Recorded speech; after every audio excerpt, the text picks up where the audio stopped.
has a little sensor here and a little sensor here, and you know, and if they're not in tune, I mean, the garage won't go down. And so I had the guy that put the garage door open in the glove compartment, and it's time to get ready to go. My wife looks at me, and I'm looking at her, and it's raining outside. So we were looking at each other, not really to say where the garage door opener was, but who's going to get out. Well, you know who's going to get out. So the idea was, it's going down. And so I go in here, and I don't know if you ever tried to do so. I pushed it, and you got to walk over everything to get up, because the little scissors are right here. And a thick spider web was stopping from working. I'm out here all drenched. I was just looking good beforehand, looking up, and as a result, the glove compartment, in the glove compartment, was the garage door opener.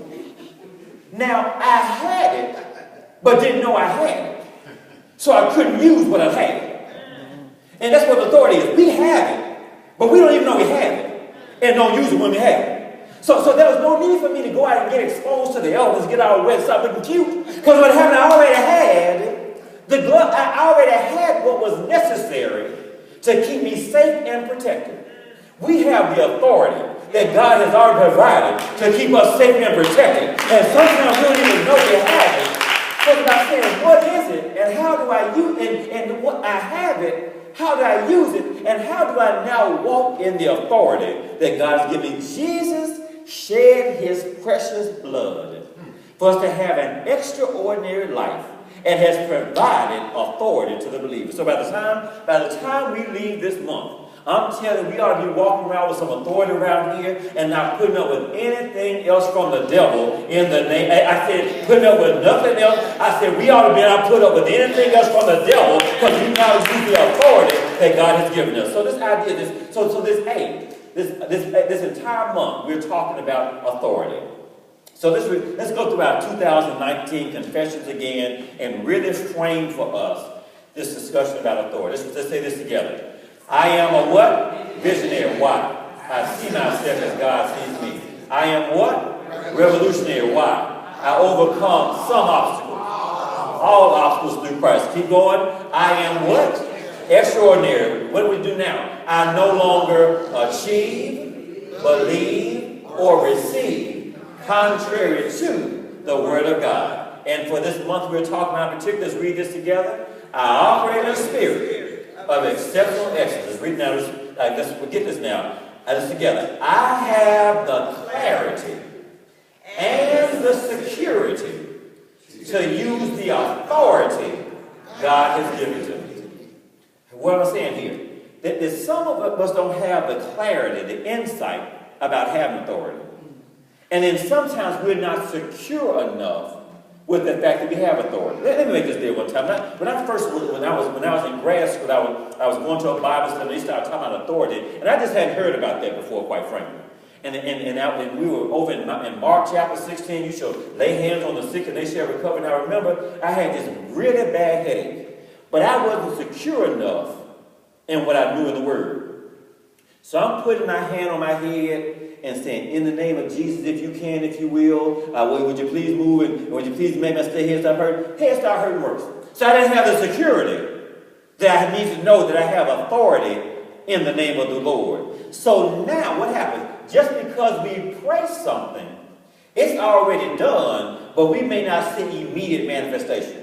When we start speaking according to the Word and believing according to the Word and thinking according to the Word, whatever God has promised in His Word is available to us, but we must have the clarity and the security to use the authority God has given to us. All right? So that's the whole point of what we're talking about this month. So the authority of the believer. So the clarity, let's really get clear about clarity. Clarity, first of all, so now this is what the clarity is. You see it? Over here, the CLA is a little blurry. That's where what I would offer most believers are without understanding of authority. And before we leave here, we want to be over here, the RIT, the Richie, and make sure we are clear about where we are. I don't care where you are with Claire, but you got to leave with some Richie. You got to make sure that we now leave knowing that we not. So here's what, when we don't have clarity, this is what happens. We are lost, confused, unsure, unclear, and also perplexed. We've heard people say we have authority, but then why is it that people that sometimes even in the church we allow the devil just to run all over us. Because we don't have the clarity necessary to use the authority that God has given us. And before we leave this series, we're going to leave here with some clarity about knowing I have some authority. And start, you can use it. We're going to use the authority that God has given us to go back and embrace what God, the life God's prepared for us. So this is what clarity means from the Greek. Read this with me, please. It means seeing in full light, spiritual vision, and pure. Y'all ladies had a little mirrors right there where, you like got a little light bulb around there and you can't see yourself. That's what clarity is. Y'all know that mirror. And know that when the bulbs go out and the eyelash will get all messed up. But they have lights all the way around. It is there to make sure that everything that's there is fully seen. Then y'all got to really hold it. You can flip on the other side and magnify it. All of a sudden your head gets this big because you have clarity. That's what it is. It is seen in full light. What we want to make sure is that by the time we start talking about authority, that we're not fuzzy anymore. That we now have the clarity, the certainty, that we know what our authority is in the name. If I don't know that I have authority and don't know what it is and how to use it, I'm never going to have the benefit of it. Isn't that right? If you don't know the benefit of something, we want to start using it for the purpose for which it was created. So that's our idea of the whole idea, first of all, of clarity. Now watch this next one, security. The security. Read this with me, please. It means to make firm, guarantee of safety, and also it means without care. So when we are secure, we're not going to carry cares. When we are secure, we have this point, we have a guarantee of safety. When we're secure. I never will forget, and I always think about this time about the security. And I can remember when our daughters were really young, we would go through here in one of those car washes. And some of those car washes had those really big towels that kind of rotate around, and they'd be shaking your car and everything. Now I remember Andrea in particular was asleep and back in her car seat. And she didn't know where we were, and all of a sudden, it gets dark, all the little foam sauce come around, and you pay an extra $1 to get something under you. Now, I don't know if the extra $1 is worth it or not, but anyway, it's supposed to get all the grease up under it. So you're in the car, and you're shaking. And all of a sudden, she woke up, and all she saw was darkness, and just started crying.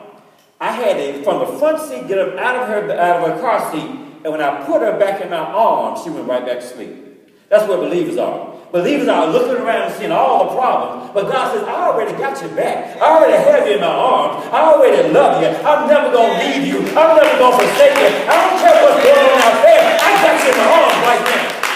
But I have to have the security of knowing God's word is true.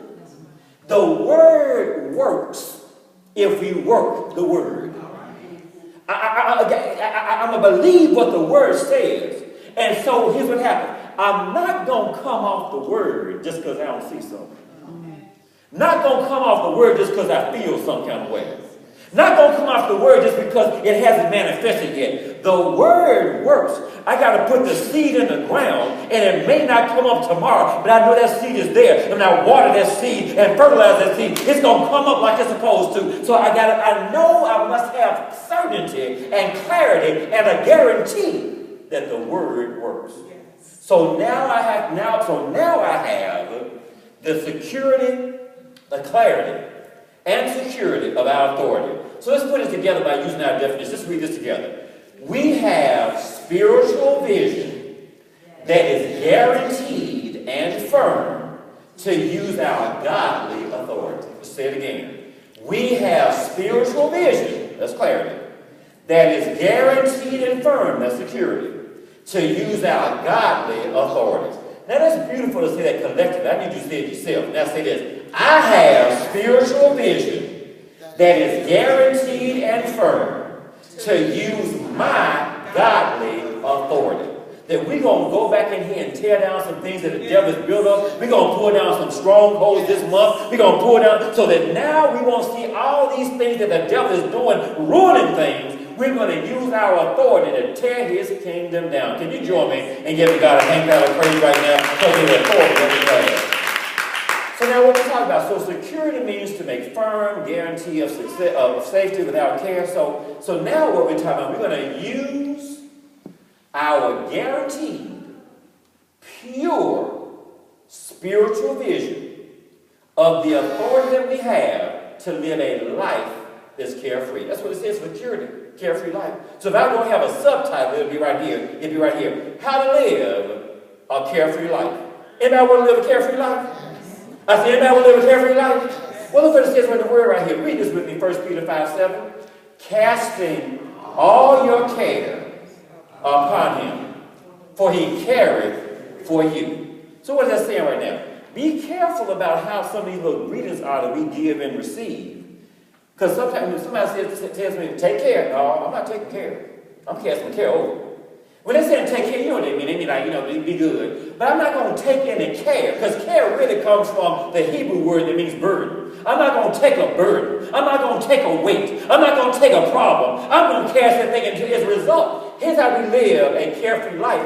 That when this care comes, when this worry comes, when this doubt comes, when this problem comes, God, I stand on your word from 1 Peter 5:7. I'm going to cast this care. I'm going to cast this weight. I'm going to cast this problem onto you because I know you love me.